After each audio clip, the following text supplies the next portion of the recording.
नमस्कार दर्शक मित्रों, आपनी साथे हूँ भगवती विशावड़िया। अब तक बुलेटिन में आपનું हार्दिक स्वागत करूँ છું। विस्तृत समाचारों जोता पहला જોઈએ આજની મુખ્ય હેડલાઇન્સ। રાજ્યમાં વાદળછાયા વાતાવરણ વચ્ચે આજથી 5 દિવસ ઠંડીનો ચમકારો। બોર્ડની પરીક્ષાનો ધમધમાટ, 15.38 લાખ વિદ્યાર્થીઓની 11 માર્ચથી કસોટી। ઠંડી ઓછી પડતા કેરીની સીઝન ખરાબ જવાના એંધાણ। समाचारों जोए विस्तृत में। गुजरातना वातावरणमां आजथी मोटो पलटो आव्यो छे। एक मजबूत वेस्टर्न डिस्टर्बन्स गुजरातने फरीथी धमरोळशे। आ वेस्टर्न डिस्टर्बन्सने कारणे 21 થી લઈને 26 ફેબ્રુઆરી વચ્ચે ઠંડીનો રાઉન્ડ જોવા મળી શકે છે। આ કડકડતી ઠંડી નહીં હોય તો સામાન્ય ઠંડી હશે। આમાં પણ મિક્સ ઋતુ જેવો જ માહોલ જોવા મળશે। રાત્રિના સમયે ખૂબ ઠંડીનો અહેસાસ થશે, જ્યારે દિવસનું તાપમાન નોર્મલ કરતા 1-2 ડિગ્રી વધુ રહેશે।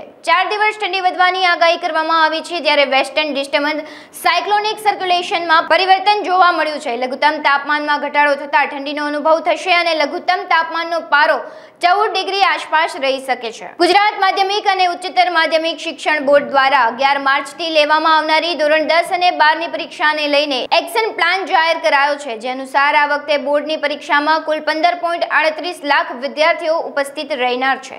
આ વખતે ધોરણ 10ની પરીક્ષામાં 9.17 લાખ, ધોરણ 12ની સાયન્સની પરીક્ષામાં 1.32 લાખ તથા સામાન્ય પ્રવાહમાં 4.89 લાખ વિદ્યાર્થીઓ પરીક્ષા માટે નોંધાયા છે। પરીક્ષા માટે સમગ્ર રાજ્યમાં 5378 બિલ્ડિંગના 54294 બ્લોકનો ઉપયોગ કરવામાં આવશે। શિક્ષણ બોર્ડ દ્વારા પરીક્ષા માટેના કેન્દ્ર પણ જાહેર કરી દેવામાં આવ્યા હોવાનું જાણવા મળે છે।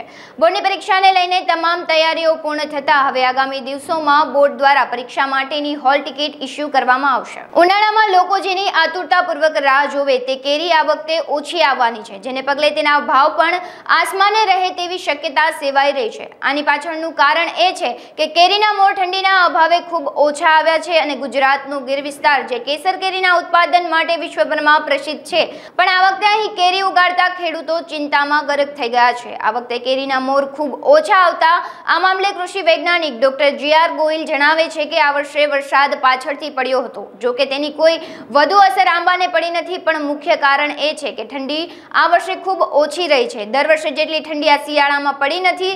આંબાને ઠંડીની ખૂબ જરૂર હોય છે, પણ ઠંડીના અભાવે મોર આવ્યા નથી। રાજકોટ જિલ્લાના ગોંડલ તાલુકાની સેવાકીય સંસ્થા સરદાર પટેલ સોશિયલ ગ્રુપ દ્વારા શાહી અને જાજરમાન સમૂહ લગ્નોત્સવનું તારીખ 25 ફેબ્રુઆરી રવિવારના રોજ ગોંડલ મુકામે દાસી જીવન પાર્ટી પ્લોટ ખાતે આયોજન કરવામાં આવ્યું છે।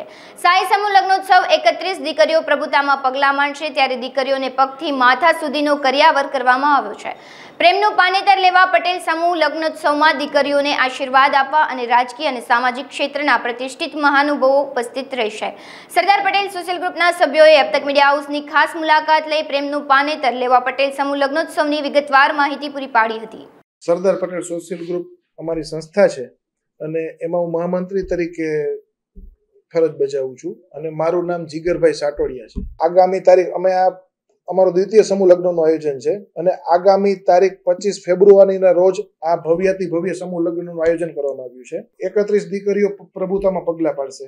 31 દીકરીઓને પગથી લઈ માથા સુધી અને ઘર વખરીની તમામ વસ્તુ, જેમાં વોશિંગ મશીન પણ આવી જાય, બેડ આવી જાય, કબાટથી માંડીને કોઈ પણ આઈટમ છે દીકરીને જે સામાન્ય મધ્યમ વર્ગના ઘરમાં હોવી જોઈએ એમાંથી એક પણ આઈટમ અમે બાકી રાખતા નથી। તમામ વસ્તુ આપવામાં આવે છે। દીકરીઓની ઓળખ માટે અમે જ્યારે એપ્લિકેશન અમારે આવે ત્યારે અમારી પાસે ત્યારે અમે લોકો જે તે ગામમાંથી આવતી હોય તે ગામના આગેવાનોની સલાહ લઈ રાય લઈ અને એ ફેમિલીની તપાસ કરતા હોય છે, જેથી જરૂરિયાતમંદ લોકો વધુમાં વધુ લાભ લઈ શકે। દ્વિતીય સમૂહ લગ્નની અમે ખૂબ જ ભવ્ય તૈયારીઓ ચાલુ કરી છે, જેમાં તમામ જે આપણા શાહી સમૂહ લગ્ન જેને કહી શકાય એ પ્રકારનું સમગ્ર આયોજન છે, કે જેમાં તમામ પ્રકારની કે જે ડોલી છે કે પછી આખું LED સ્ક્રીનથી રાસ ગરબા, પછી બીજા ફંક્શન્સ છે અમારે જેવા કે બધું ટૂંકમાં વરઘોડાથી માંડીને ભવ્ય વરઘોડો શાહી અને ડીજે હશે, પ્લસ કે બેન્ડ વાજાથી માંડીને તમામ વસ્તુઓ અને જાજરમાન રીતે આખું એનું સુશોભન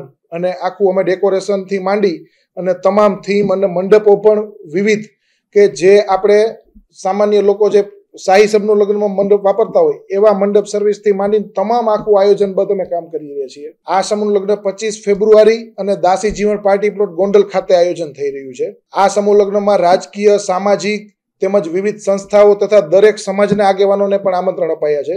તેમાં વિવિધ હસ્તીઓ ઉપસ્થિત રહેશે, જેમ કે CR પાટીલ સાહેબ છે, પછી અમારા મનસુખભાઈ માંડવિયા છે કેન્દ્રીય મંત્રી, તમામને આમંત્રણ આપવામાં આવ્યા છે.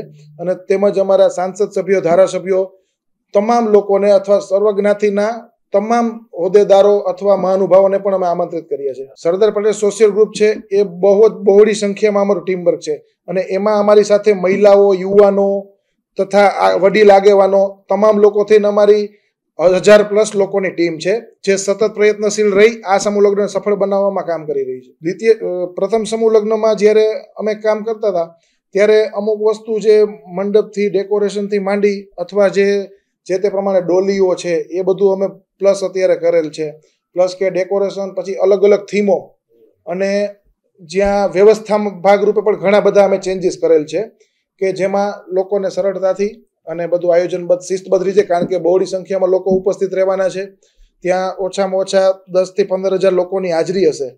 તો એના માટે અમે અલગ અલગ વ્યવસ્થા સરસ રીતે થઈ શકે અને એના માટે અમે આયોજન, અને પ્લસ કે મહા રક્તદાન કેમ્પનું પણ ભવ્ય આયોજન કરેલ છે કે જેથી કરીને જરૂરિયાતમંદ લોકોને આપણે બ્લડ પણ પ્રોવાઈડ કરી શકીએ. આ સમૂહ લગ્ન, આવા આયોજનો અમે જે આયોજન કરી રહ્યા છીએ તે સામાન્ય જે બહુ મધ્યમ વર્ગીય પરિવાર છે કે જે લોકો અત્યારના ખર્ચે એફોર્ડ નથી કરી શકતા એના માટે કરી છે, કે જે ગરીબ પરિવારો, અમારે 31 દીકરીનો સમૂહ લગ્ન, જેથી કરીને 62 પરિવારો આવા તોતિંગ ખર્ચામાંથી બચી જશે. અને આવા કાર્યો દરેક સમાજે કરો, કારણ કે સમાજમાં, દરેક સમાજમાં 65% વર્ગ એવો છે કે જે અત્યારની સિચ્યુએશન પ્રમાણે કોઈ ખર્ચા એફોર્ડ કરી શકે તેમ નથી. તો જેથી કરીને આવા પરિવારો બચી જાય અને જે લોકો સમાજના સક્ષમ લોકો છે એ લોકોના સહયોગથી આવા પરિવારોને મદદ મળી રહે અને આવા પરિવારો આ તોતિંગ ખર્ચામાંથી બચી જાય. અને આવા કાર્યક્રમો આવા દરેક સમાજે કરવા જોઈએ, જેથી કરીને સમાજનો નબળો વર્ગ છે એ આપોઆપ આગળ આવે અને જેથી કરીને એને ખોટા દેણા, લોનું લઈ અને આવા કાર્યો ન કરવા પડે. તો જેથી કરીને મારા દરેક સમાજને અપીલ છે કે આવા કાર્યો સારી રીતે, જે સક્ષમ લોકો છે અને જે યુવાનોની ટીમ છે, આવા કાર્યક્રમનું આયોજન કરે એવી હું આશા રાખું છું. રાજકોટની સુપ્રસિદ્ધ જલારામ ફૂડ કોર્ટના માલિક અરવિંદભાઈ આહિરે 1 લાખ બાળકોના કંઠે હનુમાન ચાલીસાના પઠન કરવાનો સંકલ્પ કર્યો છે. જે અંતર્ગત જલારામ ફૂડ કોર્ટના પટાંગણમાં 151 મનોદિવ્યાંગ બાળકોએ હનુમાન ચાલીસાના પાઠના પઠન કર્યા હતા. જેમ્સ ચિલ્ડ્રન ક્લબના હિનાબેન પોપટ કાર્યક્રમના સહભાગી બન્યા હતા અને મનોદિવ્યાંગ, થેલેસેમિયાગ્રસ્ત અને અનાથ બાળકોએ હર્ષોલ્લાસ સાથે હનુમાન ચાલીસાનું પઠન કર્યું હતું. સમગ્ર વાતાવરણ દિવ્યતા અને આધ્યાત્મિકતાના રંગમાં રંગાયું હતું. સમગ્ર કાર્યક્રમની વિસ્તૃત માહિતી જલારામ ફૂડ કોર્ટના અરવિંદભાઈ આહિરે પૂરી પાડી હતી. જય શ્રી રામ. આજે Jalaram food court, Kalawad road, Rajkot ખાતે એક થેલેસેમિયાગ્રસ્ત અને મંદબુદ્ધિના જે બાળકો, જે કુદરતની બક્ષિસ છે તેવા સંતાનોનો એક કાર્યક્રમનું આયોજન કરવામાં આવેલ છે. આ કાર્યક્રમમાં રાજકોટમાં ઘણા બધા બાળકો આવેલા છે, તેમના પેરેન્ટ્સો બાળકોને લઈને આવેલા છે અને એ લોકો આજે હોશે હોશથી હનુમાન ચાલીસાના પાઠ કરવાના છે. આજે યાદી તો 151 બાળકોની આવી છે, મોટાભાગના આવી ગયા છે, બાકીના આવી રહ્યા છે. અને એ સિવાયના, યાદી સિવાયના જે જાહેરાત સાંભળીને જે લોકો સીધા આવે છે એ લોકોને પણ અહીંયા બેસાડ્યા છે. ડાયરેક્ટ યાદી રજિસ્ટર સિવાયના લોકો અહીંયા આવ્યા છે. એ બાબતે હું આપને જણાવું તો આજથી લગભગ 1.5 વર્ષ પહેલાં મેં એક આ કાર્યક્રમનું બીડું ઝડપેલું કે આ મારી જગ્યા ઉપર ભગવાનની પ્રેરણાથી જેટલા બાળકોના મુખે હનુમાન ચાલીસાનું પઠન થાય એવો એક મને મનમાં ઉદ્ભવ થયેલો અને એના અનુસંધાને આ કાર્યક્રમને ચાલુ કર્યો. એમાં રનિંગમાં મારા રેસ્ટોરન્ટ ઉપર જે બાળકો 1 થી 15 વર્ષની ઉંમર સુધીના બાળકો આવે અને મોઢે હનુમાન ચાલીસાનું પઠન કરે તે લોકોને મન ભાવતું ભોજન પ્રોત્સાહન રૂપે એનો ઉત્સાહ વધે એટલા માટે આપવાનું મેં એક નક્કી કરેલું હતું. ત્યારથી એ પ્રવાહ સતત ચાલુ છે અને એનો ખૂબ રિસ્પોન્સ મળે છે. એ લોકો આવે, એનું ફોર્મ ફિલઅપ કરે છે અને ફોર્મ ફિલઅપ કરીને બહુ સારું એમાં લખે છે કે આ તમને ક્યાંથી પ્રેરણા આવી, આ એક સરસ આયોજન છે, આવું આપણા ધર્મમાં થતું રહેવું જોઈએ. ખૂબ સારા રિવ્યૂ બધાના મળતા રહ્યા છે. આપણે મિનિમમ 1 લાખ સુધીની સંખ્યા પહોંચાડવાનો આપણો લક્ષ્ય છે અને એ તરફ આપણે ધીમે ધીમે આગળ વધી રહ્યા છીએ. અત્યારે લગભગ એબાઉટ 30 થી 35 હજારના લક્ષ સુધી તો હું પહોંચી ગયો છું. મિનિમમ એને 1 લાખની સંખ્યા સુધી પહોંચાડવાનું મારો લક્ષ્ય છે. અમરેલી શેત્રુંજી નદીમાંથી દરરોજ હજારો ટન રેતી ચોરાઈ રહી છે. તંત્ર દ્વારા અનેક વખત રેડો કરી કાર્યવાહી પણ કરવામાં આવી છે. રેત માફિયાઓને જાણે કાયદાનો કોઈ ડર ના હોય તેમ તેમના માણસો દ્વારા વોચ ગોઠવી રાત્રે અને દિવસે રેતીની ચોરીઓ કરે છે. આજે ફરી એક વખત અમરેલીના ખાણ ખનીજ દ્વારા લાલ આંખ કરવામાં આવી છે. જિલ્લાના લીલિયા તાલુકાના બવાડી ગામની શેત્રુંજી નદીમાં રેત માફિયાઓ દ્વારા રેતી ચોરી કરી રહ્યા હતા. તે દરમિયાન ખાણ ખનીજ વિભાગે રેડ કરતા એક લોડર અને એક ડમ્પર અને 3 ટ્રેક્ટર મળી કુલ 50 લાખ જેવો મુદ્દામાલ કબજે કરી કાયદેસરની કાર્યવાહી હાથ ધરી છે. મારું નામ ભાવેશ સાધુ, રોયલ્ટી ઇન્સ્પેક્ટર ખાણ ખનીજ કચેરી અમરેલી. અમે વહેલી સવારે પુસ્તકશાસ્ત્રી શ્રી અમરેલીની સૂચના મુજબ બવાડી ગામે શેત્રુંજી નદીમાં રેડ કરવામાં આવેલ, જેમાં સાદી રેતી ખનીજનું બિનઅધિકૃત ખનન કરતું એક જેસીબી, એક લોડર, એક ડમ્પર અને 3 ટ્રેક્ટર જપ્ત કરવામાં આવેલ છે, જે હાલ લીલિયા પોલીસ સ્ટેશન ખાતે રખાવવામાં આવેલ છે. આ આશરે અંદાજિત 50 લાખ જેટલો મુદ્દામાલ અમે જપ્ત કરવામાં આવેલ છે. સદર તમામ વાહન ચાલકો અને તેના માલિકો વિરુદ્ધ દંડકીય રકમ વસૂલવા માટે આગળની કાર્યવાહી હાથ ધરવામાં આવશે. જામનગર મહાનગરપાલિકાના પૂર્વ વિપક્ષી નેતા અને વોર્ડ નંબર 12 ના કોંગી કોર્પોરેટર અસલમ ખિલજીએ, જેની સામે 5 માસ પહેલા સિટી એ ડિવિઝન પોલીસ મથકમાં યુવાનની હત્યાનો પ્રયાસ કરવા અંગેનો ગુનો નોંધાયો હતો. તે ગુનામાં છેલ્લા 5 માસથી ફરાર જિલ્લાના અબુ સુફિયાન નામના યુવાન સાથે જૂના ચૂંટણીના મનદુખ અંગે તકરાર ચાલતી હતી અને મારામારીના કેસમાં જામીન પર છૂટ્યા પછી તરત જ અસલમ ખિલજીના કહેવાથી તેના અન્ય 4 સાગીરતો દ્વારા તેનું અપહરણ કરી હત્યાનો પ્રયાસ કરવામાં આવ્યો હતો. આરોપીની ધરપકડ કરી આગળની કાર્યવાહી હાથ ધરવામાં આવી છે. हाँ, सीटीए पुलिस स्टेशन में 307 ની અટેમ્પ્ટ ટુ મર્ડરની FIR દર્જ થયેલી હતી અને અમે જે અસલમ ઘણા સમયથી ફરાર હતો અને કાલે અમને સૂચના મળી હતી, તો આ સૂચના આધારિત આની અટક કરેલી છે અને આખા જે કેસ છે અમે આની તપાસ ચાલુ છે અને જે પણ કોઈ ગલત કરશે તો આ પર અમે લોકો કડકથી કડક પગલાં લઈશું. સર, તમે ખુદ એમની અટકાયત કરવા ગયા હતા, શું કહેતો? ના, મારી પોલીસ ગઈ હતી અટકાયત કરવા માટે અને પોલીસ અટકાયત કરી લીધી છે અને હું બધાને આ કહેવા માંગુ છું કે ચાહે કોઈ પણ માણસ હોય જે પણ કાયદો અને કાનૂન તોડશે આ પર કડકથી કડક કાર્યવાહી. હા, બીજા કેસ છે પણ એ અત્યારે કોર્ટના પ્રક્રિયાધીન છે અને જે પણ ગેરકાયદેસર કામ કરશે આ પર કાર્યવાહી થશે. સુરેન્દ્રનગર દુધરેજ સંયુક્ત નગરપાલિકાના 90 સફાઈ કર્મચારીઓને છૂટા કરી દેવામાં આવતા સફાઈ કર્મચારીઓમાં ભારે રોષ જોવા મળ્યો છે, જેમાં 90 સફાઈ કર્મચારીઓએ કલેક્ટર કચેરીના આત્મવિલોપનની ચીમકી ઉચ્ચારી હતી. સફાઈ કર્મચારીઓએ લઘુત્તમ વેતન અને પીએફ સહિતની રકમ પણ પાલિકાએ સફાઈ કર્મચારીઓને ન ચૂકવી હોવા મુદ્દે રોષ જોવા મળ્યો હતો. આ ઉપરાંત સફાઈ કર્મચારીઓને પૂરતું વેતન અને કામ પર પરત લેવામાં નહીં આવે તો આત્મવિલોપનની ચીમકી જિલ્લા કલેક્ટર સમક્ષ સફાઈ કર્મચારીઓએ આપી હતી, જેને લઈ કલેક્ટર કચેરીમાં ચુસ્ત પોલીસ બંદોબસ્ત ગોઠવવામાં આવ્યો હતો અને કલેક્ટર દ્વારા પહેલા રજૂઆત ન સાંભળવામાં આવતા સફાઈ કર્મચારીઓ કલેક્ટરની ઓફિસની સામે જ બેસી ગયા હતા. સુરેન્દ્રનગર નગરપાલિકા દ્વારા છેલ્લા 20 વર્ષ કરતાં વધારે સમયથી 90 થી વધારે મહિલાઓ જે અહીંયા સફાઈ કામદારો છે, જેઓનું અહીંયા સુરેન્દ્રનગર નગરપાલિકા દ્વારા વારંવાર શોષણ કરવામાં આવે છે. 20 વર્ષ કરતાં વધારે સમયથી આ લોકો નોકરી કરતા હોવા છતાં એ લોકોને નોકરીમાંથી છૂટા કરવા માટેનું એક ષડયંત્ર તૈયાર થયું છે. 8 કલાકમાંથી 4 કલાક, 4 કલાકમાંથી 2 કલાક નોકરી આપવામાં આવે છે. આ લોકોએ કેટલી કલાક નોકરી કરી, મહિનામાં કેટલા રોજ ભર્યા, એની કોઈ લેખિતમાં ડાયરી રાખવામાં આવતી નથી નગરપાલિકા દ્વારા. આ લોકોને વારંવાર એક જ ધમકી આપવામાં આવે છે કે 8 કલાક રોજગારી માંગશો અને પૂરું વેતન માંગશો, જે નગરપાલિકાનો ઠરાવ હતો એ મુજબ પૂરું વેતન માંગશો તો તમને નોકરીમાંથી હાંકી કાઢવામાં આવશે. આ ધમકીઓ વારંવાર મળી રહી છે. આ લોકોની રોજગારી છીનવાઈ રહી છે. ત્યારે આજે 90 થી વધારે બહેનો જિલ્લા કલેક્ટરને લેખિત રજૂઆત કરવા આવ્યા છે અને સાથે અલ્ટિમેટમ પણ આપ્યું છે કે ખરેખર જો અમારી સાથે આવી જ રીતે અન્યાય થશે, અમારી રોજગારી છીનવી લેવામાં આવશે તો ખરેખર અમે અમારા પેટનો ખાડો પૂરવા, અમારું જીવન ગુજરાન ચલાવવા માટે આ નોકરી કરીએ છીએ અને એ નોકરી કોઈ હાથો બની અને ષડયંત્ર કરીને અમારી નોકરી છીનવી લેશે તો આત્મવિલોપનની પણ ચીમકી આ બહેનોએ આપી છે. ત્યારે અમારી ગુજરાત સરકારને નમ્ર વિનંતી છે કે 2 કરોડ રોજગારીની જે માન્ય પ્રધાનમંત્રી વાત કરતા, દરેક હાથને રોજગારી આપવાની વાત કરતા, આજે આ બહેનાઓ જે 20 વર્ષ કરતાં વધારે સમયથી નોકરી કરતી બહેનોની નોકરી કોઈ હાથો બની છીનવી રહ્યું છે. ત્યારે અમે સરકારને નમ્ર વિનંતી કરીએ છીએ કે આ બહેનોને 8 કલાક પૂરા વેતન સાથે રોજગારી આપવામાં આવે. પાલિકાની અંદર અમે 20 વર્ષથી નોકરી કરી છે. અમને ધમકી પહેલાં અમારું સમાધાન કરી અને ધમકી આપીને અમારી 4 કલાક કરી નાખેલમાં સૌ અને અત્યારે અમે 10 દિવસથી એક જ ધારા ઘરે બેઠા છીએ. અમારા છોકરાનું પૂરું અમારું પોષણ મળતું નથી ભણાઈ એકતા અમને. આ નગરપાલિકાવાળા કોઈ પણ અમારી સામું જોતું નથી. શું માંગણી છે તમારી? અમારી 8 કલાકની નોકરીની માંગણી છે. ક્યાં રજૂઆત કરી આજે?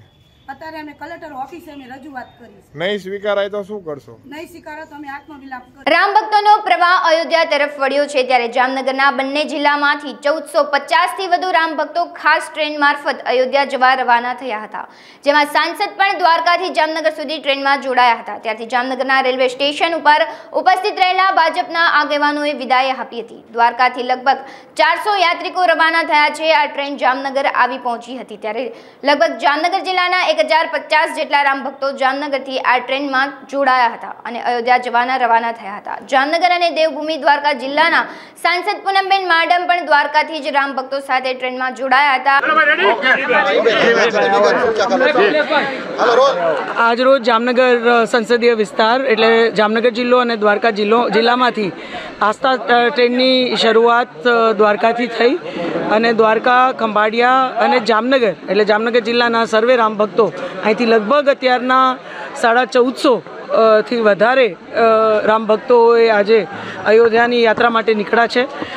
આપણે સૌ જાણીએ છીએ આપણા માનનીય પ્રધાનમંત્રીશ્રીએ પોતાના એમના કરકમણો દ્વારા જે પ્રાણ પ્રતિષ્ઠા 22 તારીખે થઈ એમાં આખો દેશ અને આપણા રાષ્ટ્રના ઘણા એવા 500 વર્ષથી જે સંઘર્ષ કરતા હતા કે આ મંદિરનું નિર્માણ થાય, રામલલ્લાની જ્યાં એમનું જન્મસ્થાન છે ત્યાં સ્થાપના થાય, એ પોતાના જીવનકાળમાં આ કાર્યને જોઈ શકશે કે નહીં એ ઘણા લોકોને ખબર નહોતી. એ લાગતું નહોતું કે આટલું જલ્દી આવું થઈ શકે.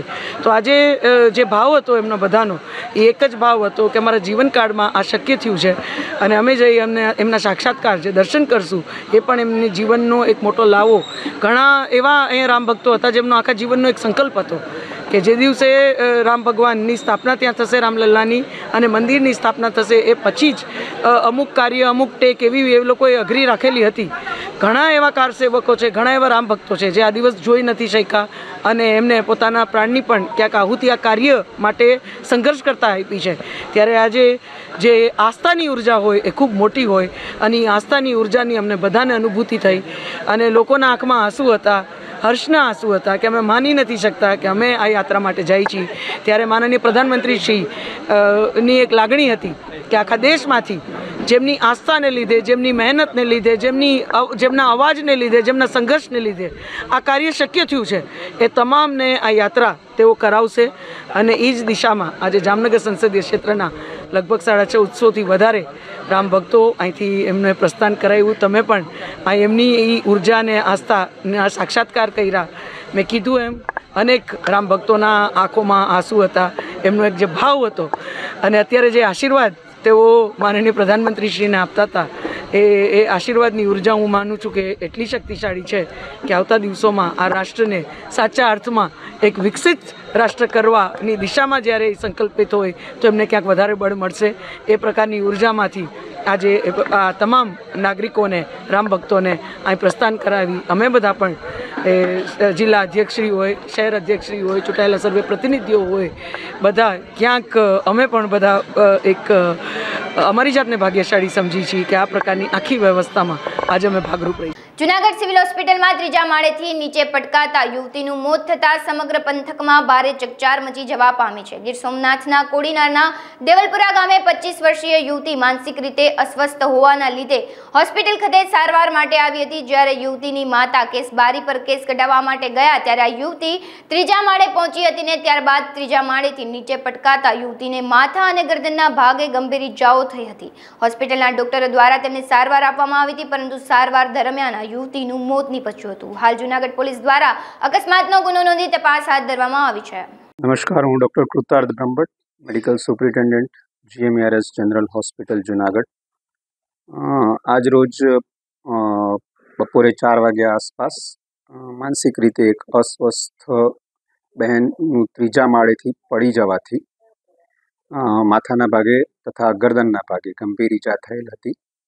તેઓને તાત્કાલિક સારવાર સિવિલ હોસ્પિટલ જૂનાગઢ ખાતે આપવામાં આવેલ હતી. બધા જ ડૉક્ટર્સની ટીમે પૂરેપૂરો તેમને બચાવવાનો પ્રયત્ન કરેલો હતો પરંતુ કમનસીબે માથાના ભાગે તથા ગરદનના ભાગે વધુ ઈજા થવાથી તેઓનું મૃત્યુ થયેલ છે. મળતી માહિતી મુજબ તેઓ માનસિક રીતે અસ્વસ્થ હતા. સિવિલ હોસ્પિટલ જુનાગઢ ખાતેથી તેની સારવાર પણ ચાલુ હતી. તેઓના માતાની સાથે આવેલ હતા અને તેમના માતા કેસબારીએ કામગીરી માટે ગયેલ હતા. તે દરમિયાન તેઓ ત્રીજા માળે પહોંચ્યા. બાબરા શહેરમાં કરિયાણા રોડ ઉપર પ્રતિક્ષમા દાદા ભંગડશા પીર ઉર્સ મુબારકના દિવસે સુન્ની મુસ્લિમ બોર્ડ દ્વારા એક ભવ્ય 21 સમૂહ નિકાહનું આયોજન કરવામાં આવ્યું હતું. આ આયોજનમાં મદદરૂપ થનાર યુવાનો તથા મુસ્લિમ કમિટીઓના પ્રમુખ સલીમભાઈ, ઉપપ્રમુખ રહીમભાઈ તથા સુન્ની મુસ્લિમ જમાતના તમામ ટ્રસ્ટીઓ આ લગ્નનું સંપૂર્ણ કવરેજ કરનાર પત્રકાર અપુ જોશીનો આભાર વ્યક્ત કર્યો હતો. જેમાં બાબરા શહેરના પદ અગ્રણી ઉમંગરાય છાટબાર, મેલડીમાના ભક્ત રાજુભાઈ જેઠવા, નગરપાલિકાના પ્રમુખ પ્રવીણ કરકર, ઉપપ્રમુખ અંકુર જસાણી, કારોબાર chairman Ashwin Makwana, chamber of commerce અને ઇન્ડસ્ટ્રીના પ્રમુખ મુનાભાઈ મલકાણ સહિત ઇસ્માઇલ ખોજા સમાજ આગેવાનો આ સમૂહ નિકાહમાં ઉપસ્થિત રહ્યા હતા. બાબરાની અંદર પહેલા વહેલા સમૂહ લગ્ન 2001માં 25 થયા હતા. ત્યારબાદ 4 લગ્ન જે થયા તે 21ના કુલ 114 જ્ઞાતિ જાતિ કે ભેદભાવ વગર બાબરા જે વેપારી મંડળ, નગરપાલિકા, મામલતદાર, PSI દરેકનો સાથ સહકાર અને અમારી પૂરતી બોડીનો સહયોગ અને જે શાંતિથી આ કાર્યક્રમ થયું. પણ એકતાની રૂહે પછી બીજું જે દીકરીઓને અમારે લેવાના હતા વ્યવહાર અમે દીકરીઓ પાસેથી એક પણ પૈસો વગર નિકાહ પડાવી દીધા છે. આજ રોજ 9 સાબર અને 20/2/2024ને મંગળવારના રોજ દાદા ભંગડસાના આંગણે ઉર્સ મુબારકના દિવસે જે 21 દીકરીઓના જરૂરિયાતમંદ દીકરીઓના સમૂહ લગ્ન હતા તેમાં બાબરાના આગેવાન Rajubhai Jethwa, chamber of commerce, નગરપાલિકાના પ્રમુખશ્રીઓ તથા તમામ સમાજના અગ્રણીઓની વચ્ચે 21 સમૂહ લગ્નનું સુન્ની મુસ્લિમ સમાજ સમસ્ત બાબરા સમાજે જે આયોજન સફળતાપૂર્વક લગ્ન કરેલ છે તે બદલ હું દરેકનો ખૂબ ખૂબ આભાર માનું છું. હિન્દુ મુસ્લિમ કોમી એકતાના પ્રતિક એવી દરગાહ શરીફ હઝરત પીર ભંગડશા વલી રહેમતુલ્લાહ અલૈહ એમનું ઉર્સ મુબારક શાનો શોકતથી દર વર્ષે ઉજવવામાં આવે છે અને સાથોસાથ સુન્ની મુસ્લિમ સમાજના આગેવાનો અને સમસ્ત સુન્ની મુસ્લિમ સમાજ તરફથી સમૂહ લગ્નનું દર વર્ષે આયોજન કરવામાં આવે છે.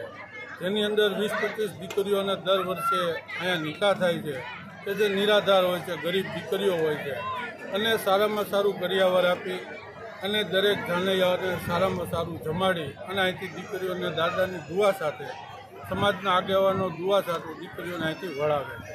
અને બાબરા જ્યારે પણ અહીંયા ભંગડશા દાદાનું ઉર્સ મુબારક હોય ત્યારે દરેક સમાજની અહીંયા અચૂક હાજરી હોય છે અને દરેક સમાજ દાદાની બારગાહમાં ખૂબ દુઆઓ કરે છે અને સાથે અમે પણ દુઆ કરી કે બાબરાની અંદર આવી એકતા કાયમ માટે જળવાતી રહે અને મજાર શરીફ ઉપર, દરગાહ શરીફ ઉપર આવા નેક કામો દર વર્ષે વધે એવી સુન્ની મુસ્લિમ સમાજના આગેવાનોની અને અમારા બધાની ખાસ દુઆઓ છે. એ દુઆઓ સાથે અસલામ. સુરતના પાસુદ્રા વિસ્તારમાંથી એક યુવકે પોતાની પ્રેમિકાના ઘરે પહોંચીને ચપ્પુના ઘા ઝીક્યા હતા. ત્યારબાદ યુવકે પોતાના પર કેરોસીન છાંટીને મોત વહાલું કર્યું હતું. યુવક યુવતીના પરિવાર વચ્ચે પારંપરિક સંબંધો હતા. છેલ્લા 6 મહિનાથી બંને વચ્ચે પ્રેમ સંબંધ હતો, જેમાં પ્રેમિકાની સગાઈ અન્ય વ્યક્તિ સાથે થતા યુવક ઉશ્કેરાઈને તેના ઘરે જઈ ચપ્પુના ઘા મારી દીધા હતા. યુવતીને ઈજા થતાં તાત્કાલિક સારવાર માટે હોસ્પિટલમાં ખસેડવામાં આવી હતી, જ્યાં સારવાર બાદ આખરે યુવતીએ પણ દમ તોડ્યો હતો. મારું નામ શૈલેષ ગીરી. ઘટના તો અમારે ઘરે આ છોકરો આવીને છોકરીને ધમકાવતો હતો ને એવું હતું કે તું મારી સાથે લગ્ન કરી લે નકર મારી નાખીશ, નકર હું મરી જઈશ, કદાના મા બાપને મારી નાખીશ એટલી ધમકી આપતો એમ. કઈ તારીખની ઘટના છે? આખી ઘટના બને આખી ઘટના ઘટના 19 તારીખની ગયા મહિનાની. અમે તો ઘરેથી કામે નીકળી ગયા હતા. મને બાજુવાળાનો ફોન આવ્યો, બાબુ તમારે ધોવાડે નીકળે આ રીતનો બનાવ બન્યો એમ.